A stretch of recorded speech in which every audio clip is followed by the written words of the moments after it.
Renungan Hari Minggu Biasa ke-29 tahun C, Minggu 16 Oktober 2022. Tuhan menolong orang yang setia berseru kepadanya. Bacaan pertama diambil dari kitab Keluaran bab 17 ayat 8-13.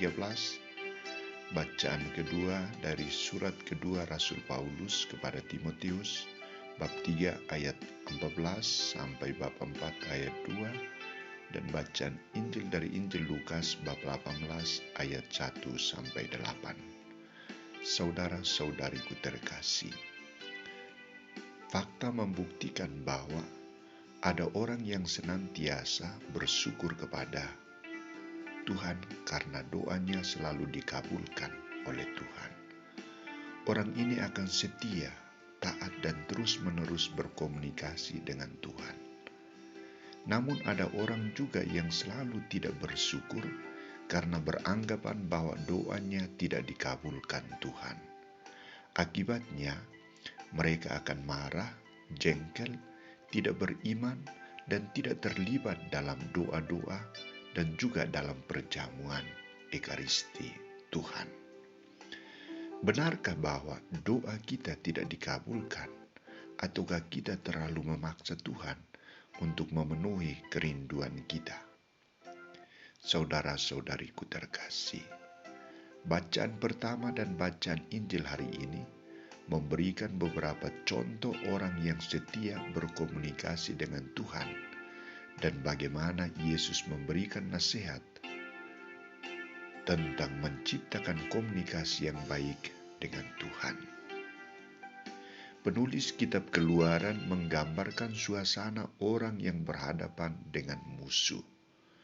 Musuh tidak hanya dilawan dan dikalahkan dengan kekuatan senjata atau banyaknya pasukan, tetapi harus didukung dengan kekuatan doa.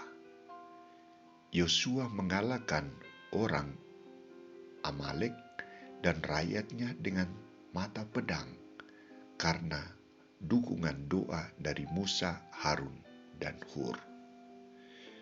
Pilihlah orang-orang bagi kita, lalu keluarlah berperang melawan orang Amalek. Besok aku akan berdiri di puncak bukit itu dengan memegang tongkat Allah di tanganku. Keyakinan Musa akan kekuatan doa yang diberikan Allah melalui tongkat ajaib Allah memampukan Yosua mengalahkan musuhnya. Hal senada juga diceritakan dalam Injil hari ini. Santo Lukas menampilkan hakim yang tidak takut kepada Allah berhadapan dengan janda yang memohon bantuan hakim itu. Sikap janda yang terus-menerus datang dan menuntut bantuan hakim membuahkan hakim yang jahat itu lunak hatinya dan memberi bantuan kepada janda itu.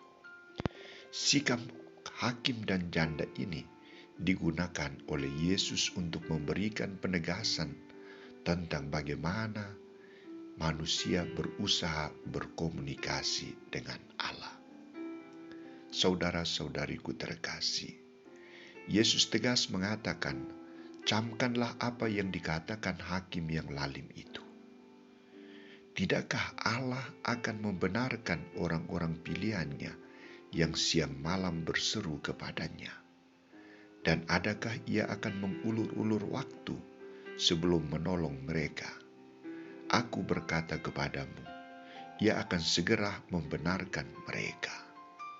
Akan tetapi, jika Anak Manusia itu datang, adakah ia mendapati iman di bumi?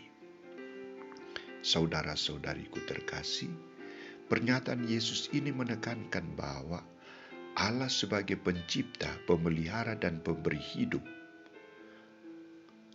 akan tetap setia mendampingi manusia.